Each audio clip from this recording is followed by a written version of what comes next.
আপনারা দেখতে পাচ্ছেন দুর্জয় ক্লাবের এই বিশাল প্রতিমা। এইটা 16 ফুট উচ্চতা। এরকম উত্তরবঙ্গের মধ্যে সবচেয়ে বড় এই প্রতিমাটি সবার দৃষ্টি আকর্ষণ করেছে।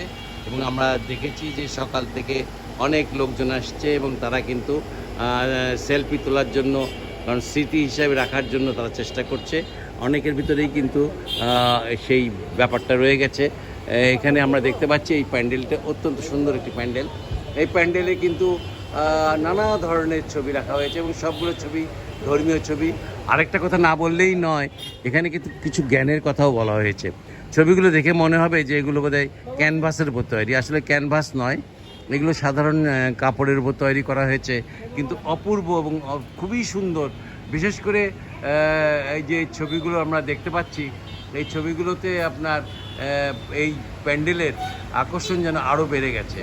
আর দেখতে পাচ্ছেন যে এই একই রকমভাবে প্যান্ডেলটাকে বিভিন্ন দিকে সাজানো হয়েছে এবং বিভিন্ন এখানে ধর্ম বর্ণ নির্বিশেষে ছবি টাঙানো হয়েছে। এখানে গৌতম বুদ্ধের ছবিও দেখতে পাচ্ছি। তার মানে বুঝতেই পারেন যে এখানে কোনো ধর্ম বর্ণকে প্রাধান্য দেওয়া হয়নি। এরা চেষ্টা করেছে যে এই প্যান্ডেলটাকে সবার কাছে গ্রহণযোগ্য করার জন্য। আরও একটি বিষয়